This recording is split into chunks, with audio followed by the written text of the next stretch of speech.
ಈಗಾಗಲೇ ಇವತ್ತಿನ ರಾಜಕೀಯ ವ್ಯವಸ್ಥೆಗೆ ನೊಂದಿದ್ದೀವಿ.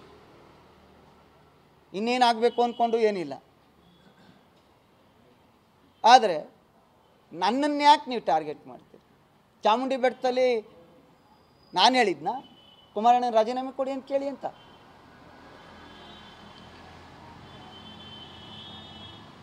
ನಾನು ಯಾವುದು ಸುಳ್ಳು ಹೇಳಲ್ಲ.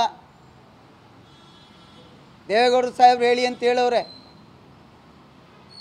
ಅವತ್ತು ನಮ್ಮ ಕನ್ವೆನ್ಷನ್ ಸೆಂಟ್ರಿಗೆ ಜಡ್ಜ್ ಅವ್ರ ಸಂಬಂಧಿಕರದ ಮದುವೆ ಸಂದರ್ಭದಲ್ಲಿ ಅವತ್ತು ಕೂಡ ಆಂಜನೇಯಗೌಡರು ಫೋನ್ ಮಾಡಿದ್ದಾರೆ, ಬ್ಯಾಂಗ್ಳೂರ್ಲಿದ್ದಾರೆ ಅಂತ ಅವ್ರ PA ಹೇಳಿದ್ದಾರೆ. ಮತ್ತು ಈ ಚುನಾವಣೆಗೆ ದೇವೇಗೌಡರು ಸಾಹೇಬ್ರೇ ಕರೆದಿದ್ದಾರೆ. ಅವರೇ ಹೇಳ್ತಾರೆ PA ಬ್ಯುಸಿ ಇದ್ದಾರೆ ಸರ್, ವಾಪಸ್ ಮಾಡಿಸ್ತೀನಿ ಅಂತ ಹೇಳಿದ್ದಾರೆ. ಮತ್ತೆ ಮಾಡಿಸಿಲ್ಲ. ಕಾಲ್ ಡೀಟೇಲ್ಸ್ ಇರಲ್ವಾ? ಅದರಿಂದ ನಿಮ್ಮ ಮೂಲಕ ನಾನು ಮನವಿ ಮಾಡೋದು, ನನ್ನನ್ನು ದೂರಬೇಡಿ. ನಾವು ಯಾವುದಕ್ಕೂ ಇದು ಹೊಣೆ ಅಲ್ಲ. ಪಕ್ಷ ಕಟ್ಟ ಕೆಲಸ ಮಾಡ್ತಾಯಿದ್ವಿ.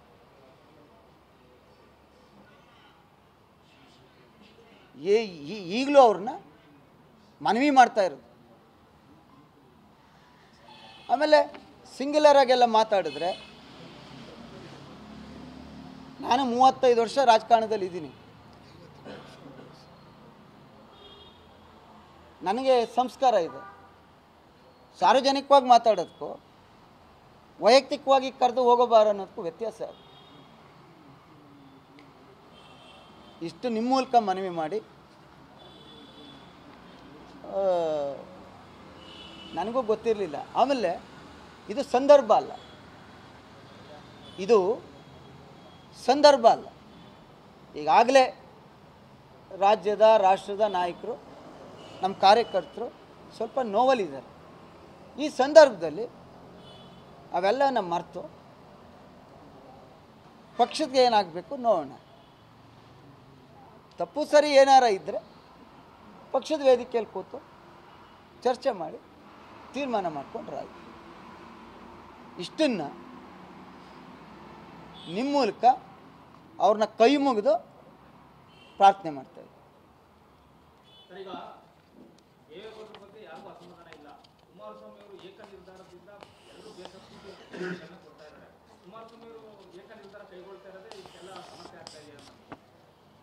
ನೋಡಿ ಸರ್, ಯಾವಾಗ ನಾನು ಹೇಳ್ದಂಗೆ ತೀರ್ಮಾನ ಆಯ್ತದೆ, ಆ ಕುಮಾರಣ್ಣ ಮಾಡಿದ್ದೆಲ್ಲ ಸರಿ.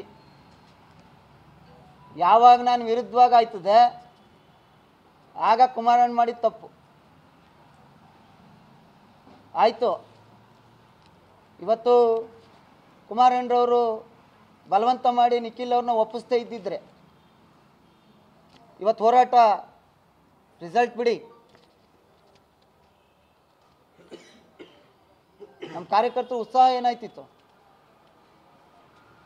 ಕೊನೆಯ ಕ್ಷಣದಲ್ಲಿ ಯಾರು ಅಭ್ಯರ್ಥಿ ಅಂದ್ಕೊಂಡಿದ್ದು ಅವರು ದುಡುಕಿ ತೀರ್ಮಾನ ತಗೊಂಡಾಗ